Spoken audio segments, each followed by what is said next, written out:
Good morning students. आज हम class 9 के इस वीडियो में हम एक्सरसाइज 3 के कॉन्सेप्ट के बारे में बात करेंगे और जिसका नाम है निर्देशांक ज्यामिति कोऑर्डिनेट ज्योमेट्री। तो निर्देशांक ज्यामिति कहते किसे हैं? गणित की वह शाखा जिसमें समतल पर, समतल मतलब एक समतल स्थान पर स्थित बिंदुओं को दो संख्याओं के युग्म के रूप में निरूपित किया जाता है, उसे हम निर्देशांक ज्यामिति कहते हैं। समतल पर स्थित बिंदुओं की स्थिति को, मान लीजिए ये समतल पर स्थित बिंदु हो गए, बिंदुओं से ही मिलकर लाइन बनी हुई है। इसके बारे में जब हम इसको हम निरूपित करते हैं तो इसी को हम क्या कहते हैं? निर्देशांक ज्यामिति। इसका चलन जो है, इसका प्रारंभ जो है सबसे पहले 1637 में फ्रांस के एक दार्शनिक थे रेने देकार्तेस, उन्हीं के उस पर शुरू किया गया।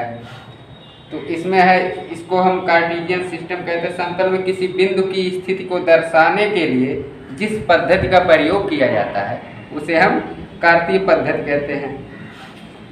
देखिए इसमें कुछ चीजें होती हैं। सबसे पहले हम बात करेंगे चतुर्थांश की। किसकी? चतुर्थांश, जिसको कहते हैं क्वाड्रेंट्स।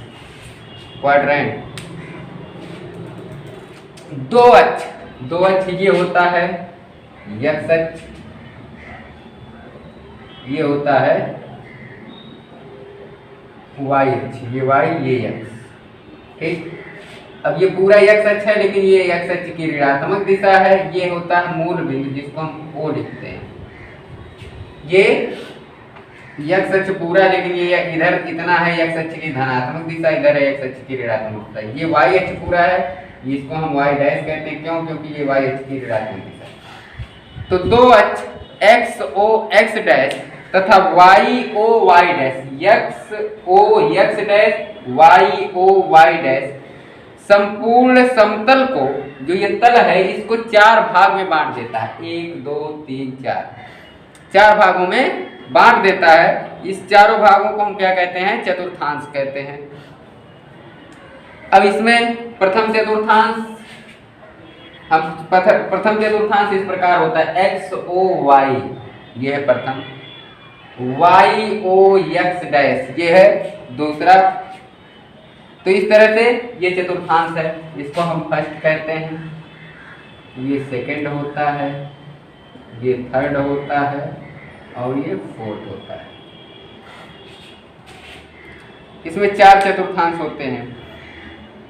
पहले चतुर्थांश में देखिए दो बिंदु आएंगे, एक एक्स अक्ष पे रहेगा, एक वाई अक्ष पे।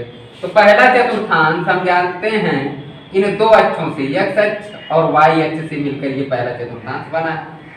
ये भी एक्स अक्ष की भी ये धनात्मक दिशा, वाई अक्ष की भी ये धनात्मक दिशा। तो यहाँ पे दोनों मान जो रहेंगे वो प्लस कामा प्लस रहेंगे।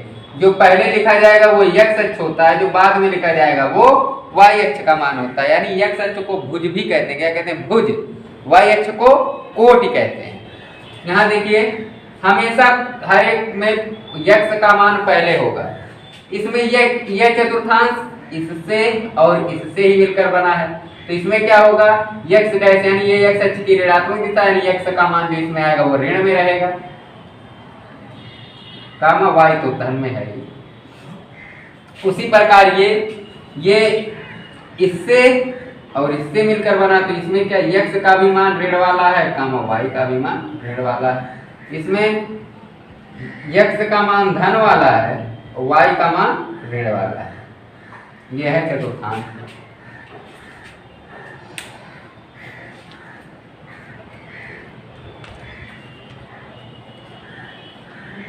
अब यहाँ का अगर आपसे पूछ लिया जाए कि यहाँ का निर्देशांक क्या होगा, मान लिया यहाँ का निर्देशांक, एक्स अक्ष का निर्देशांक क्या होगा। अब अगर कोई कह दे यहाँ से ये दूरी क्या है? ए है, और ये दूरी बी। यहाँ का निर्देशांक क्या होगा? हमेशा एक्स अक्ष का मान पहले, तो एक्स अक्ष की दूरी कितना है? ए है। इस रेखा पर y अक्ष कुछ भी नहीं चला है तो y का मान क्या होगा, 0 होगा। यहां से यहां का निर्देशांक अगर पूछ लिया जाए, यहां से ये दूरी क्या है, d, यहाँ का निर्देशांक, तो यहाँ से ये इसका निर्देशांक ये दूरी चली गई है, यहाँ से पूछा जा रहा है, तो यानी x पर यहाँ कुछ नहीं चला तो x का मान 0 और y अक्ष पर कितनी दूरी, यहाँ से ये दूरी कितना हमने माना थी, 0 का मान 0। इसी प्रकार अगर इसमें माइनस में चलेंगे, -a का मान 0 है, हम 0 का मान माइनस भी होगा।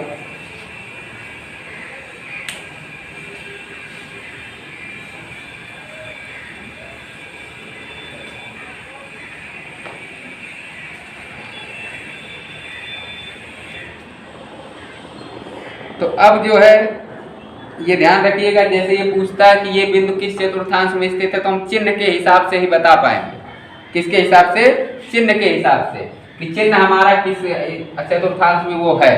जैसे कि हम पहला सवाल देखते हैं, एक्सरसाइज 3.1 का पहला सवाल है।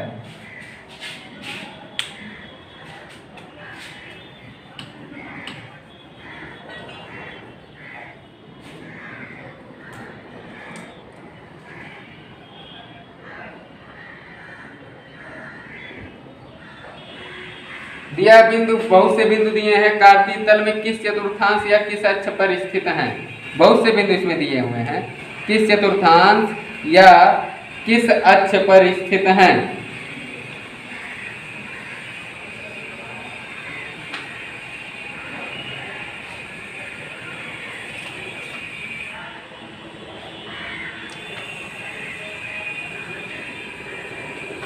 देखिए पहला है -3, -5, -3, 5, पहले माइनस है फिर बाद वाला प्लस है, पहले माइनस बाद में प्लस, तो ये किस चतुर्थांश में हुआ, द्वितीय चतुर्थांश।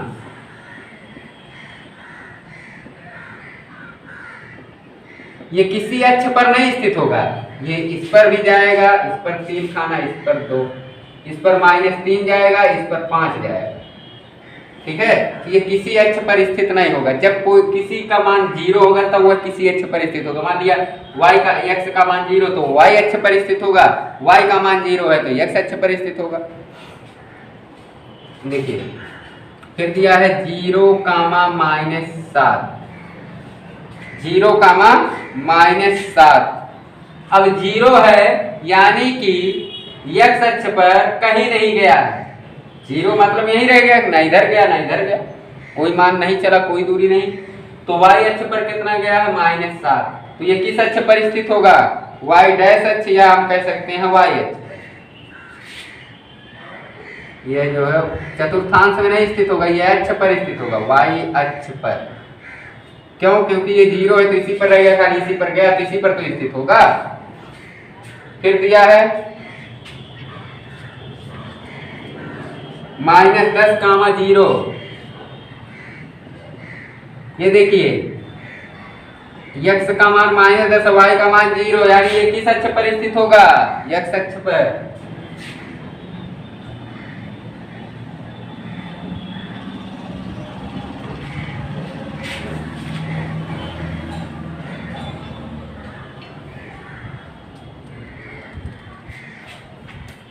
तो इस तरीके से आपको ये बताना होगा। फिर कह रहा दूसरे में, यदि बिंदु इतना इतना इतना को आलेखित करने पर कौन से बिंदु चतुर्थांश में होंगे, तो इनको आलेखित करना है।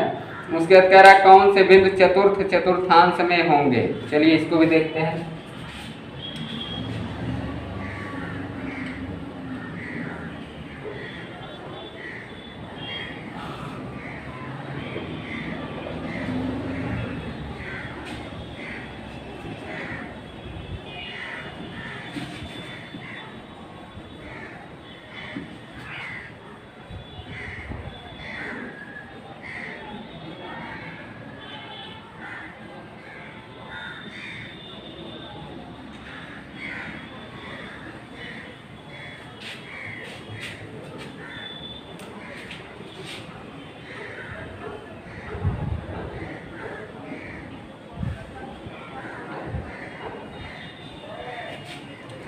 इसको आलेखित करना है।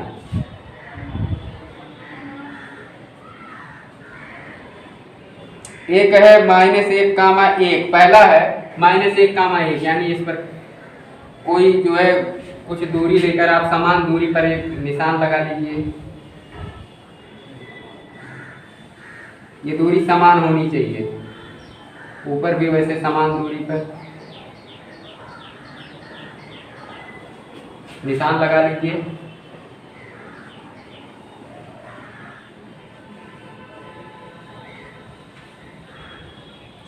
कह रहा है -1, -1 कहाँ है? x अक्ष पे -1 है, ये लिखा है -1, सॉरी +1। तो हमने कहा जो पहला मान है वो x अक्ष पर होगा, तो x अक्ष की ऋणात्मक दिशा ये है, -1 ये हो गया, +1 यहाँ होगा, ये हो गया -1, यहाँ पे। फिर दिया है 3, -4, फिर है 3, -4। तो 3 माने x अक्ष वाला पहले मान होता है, हमने पहले भी बताया आपको। 3 प्लस में है तो 3 यहाँ हो गया, और y अक्ष पर ऋणात्मक दिशा -4, तो 1 2 3 4, यानी ये बनेगा आपका 3, -4। ठीक है। फिर कह रहा है कि 1, -1, x अक्ष पर 1, y अक्ष पर -1, तो ये होगा x अक्ष पर ये 1 धनात्मक में, ये होगा 1, -1। फिर कह रहा है